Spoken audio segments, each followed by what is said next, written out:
What's up, everybody, and welcome back to the channel. I know I haven't posted in a while, and that's because I'm trying not to spend any money at all, because I'm trying to rearrange my finances right now and try and free up a little bit of money. So I'm not doing any work on anything right now. But my son's got an issue with his car. It's got a bad brake light switch.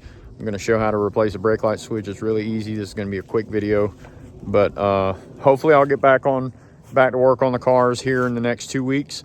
But I got to make some big financial moves, so I can't spend any money. I'm trying to get my credit score as high as possible. So, but anyway, this is going to be how to replace a brake light switch on a A4 B6. So enjoy. All right, first thing you need to do is pop this cover off. There's a little tab right here that you can put your key in and pop it, or you can use a flathead screwdriver and pop it. And then get your finger underneath there, work it up the edge, and the whole panel pops off. Usually I'm not doing this one-handed, but anyway. Now you need a 8mm or a 5/16 nut driver. This is a screwdriver that I bought at Home Depot. It's a 6-tip.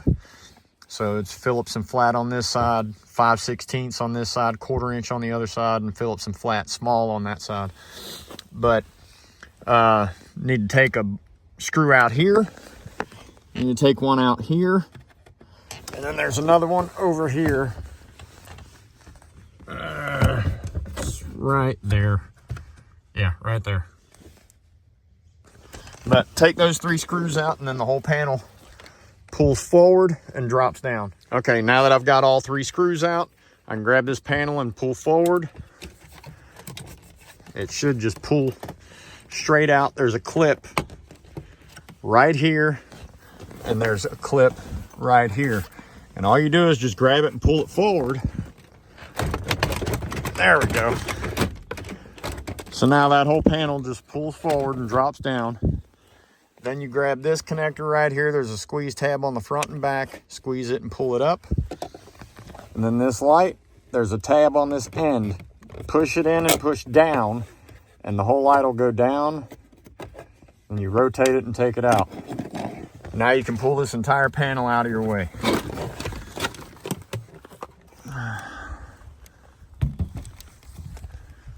All right, now what we need to replace is this brake light switch right here.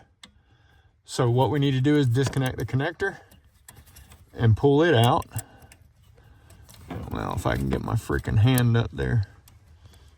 All right, so disconnect the connector and pull it out, and then the switch rotates. That one's popping loose. All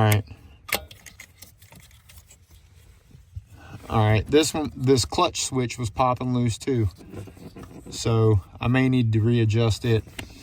But typically these switches, they'll set when you put it in the car and you get the trigger reset on it. But I've got a new switch. This one was throwing a fault, so I had my son run up and buy a brand new switch from AutoZone. I know it's not OEM, but we need this car. So all you do is this thing should set itself when you compress that little white ring right there, and when you turn it, it'll set a lock in here, and then this thing will lock into where it's supposed to be. So I'm not gonna be able to do this one-handed. So you just stick it in and turn it, and it'll pop. But it's kind of hard to do a new switch. So when taking it out, it's pretty easy. Putting it in, it's a little bit of pressure, and I need both my hands free to do it. All right, once the switch is in, now we can clip this back in here. All right, now I'm gonna reset this clutch switch because it was loose. So in order to reset these switches, you gotta pull this out. You can hear it popping while I pull it out. So you gotta pull that out, and then you gotta have the clutch pedal pushed down when you lock it in.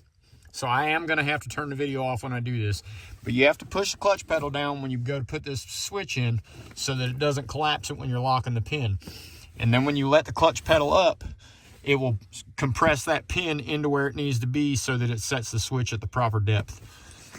All right. Okay, so I was remembering that incorrectly. You actually have to push the switch in and it will set its depth when you push it in, and then when you turn it, it locks it into place. So you don't need to hold the pedal down. It's been a while since I've replaced one of those switches, but I did want to reset the depth because it was loose. So now both of those should be good. I'm going to pop the panel back in here and then have my son go take it out for a test drive. I'm going to clear the codes and then have him take it out for test drive and make sure that switch got fixed.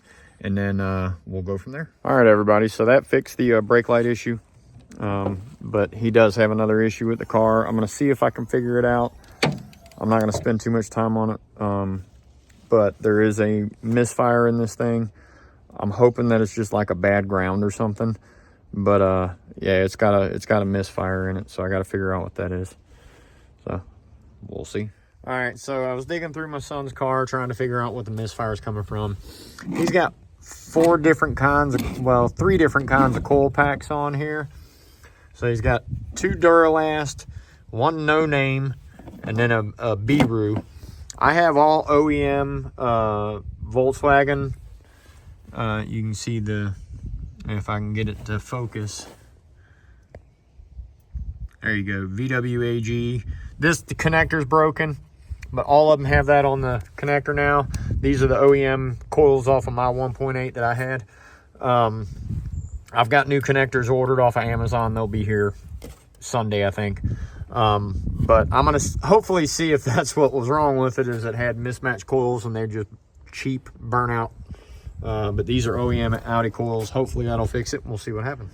All right, everybody. That seems to have fixed the misfire and also fixed the brake light issue.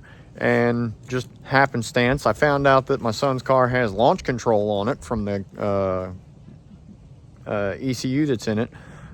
You hold the clutch in and it will peg at 3,200 RPMs. And this thing will shit and get if you've got it on launch control. I just took it up the street and did it, and I didn't think this car would do that. I don't know what tune's in here. It's something that was in here when I bought it, but I didn't realize it had launch control. And that was part of the problem why it was having issues with the brake light switch and misfiring, is all that shit's linked together, because it's looking at your brake light switch, clutch pedal switch, and your gas pedal switch. So, but it did wind up having bad coil packs. So hopefully this helps somebody if they're trying to replace the brake light switch. That's really all this is going to be helpful for, is just to replace the brake light switch. So hopefully I'll have an update in a couple weeks. I've still got to stay out of spending any money until after the 1st of January. I got to wait until probably about the 10th or 15th of January before I can spend any money. Because I'm trying to get a pretty significant loan. So yeah, it may be slow from here until the end of January or February as far as me posting videos. So please be patient. I will return.